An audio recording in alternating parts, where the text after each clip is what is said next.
Hello. So the next stage of building this Gundam 007 swords is actually assembling the swords, and I've just completed that stage. It came together very quickly. I didn't even have a chance to document it much. I took some photos, but not very detailed videos, and partly because it actually is a very simple process. So this model, just put it here. So this model has several weapons. One is this blaster sword, of a large weapon, but not the largest one. The biggest weapon is, I've already taken it apart for painting. This is one part of it. It's a Buster sword. It's huge. It's enormous. It has LEDs built in and everything. So I'll show you how it looks like later, hopefully.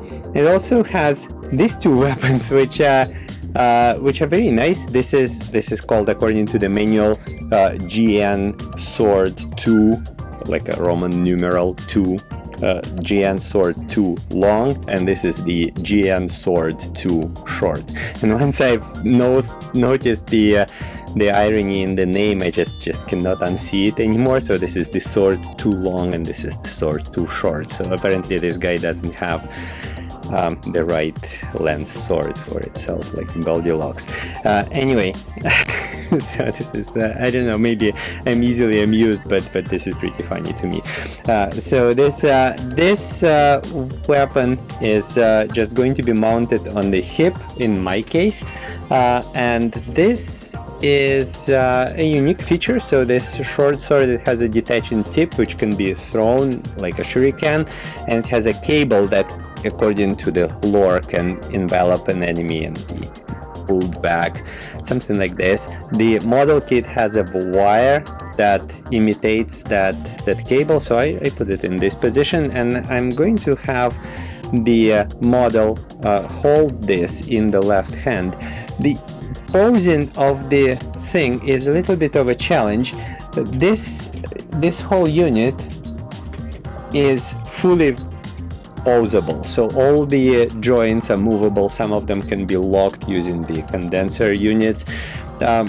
Everything is very nice, but it's fairly heavy. So this model is large, and it's like filled with plastic details, so it's kind of stable, but once the weapons are attached, it becomes very top heavy. So the center of gravity is high, and I can position it on my shelf so it's fairly stationary, but if it's moved, it's so easy to tip over, and once it falls, everything comes apart, the pieces fall over.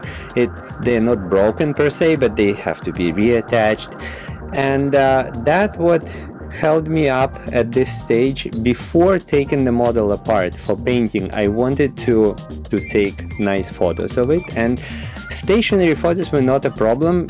They took some time with posing and making sure that pieces stay in place, but that worked generally fairly well.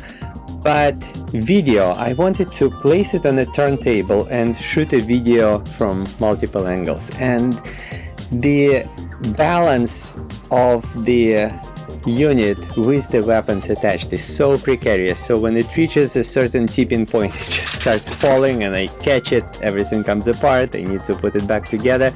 So that was a long process, and just the setup is a little bit tedious. So I'm glad it's over, but kind of for me, I think it's an important stage where I want to see how the model looked like before I custom paint it. This is the last time it looks as intended by the designers. The colors are exactly of the plastic, the parts that come with the kit. So hopefully it's going to look better when I customize it. I'm going to paint different parts of the single plastic pieces, different shades of the white color, the metallic color, and so forth. So hopefully it will be less plasticky, kind of toy-like feel, and look more like a metal mecha unit. So we'll see how that unfolds. I've already started working on the largest weapon, and that would be my trial. I'm not going to weather this unit heavily, so it's going to be kind of a newish condition, but hopefully more realistic material rendering. So I'll show you how it looks like next time.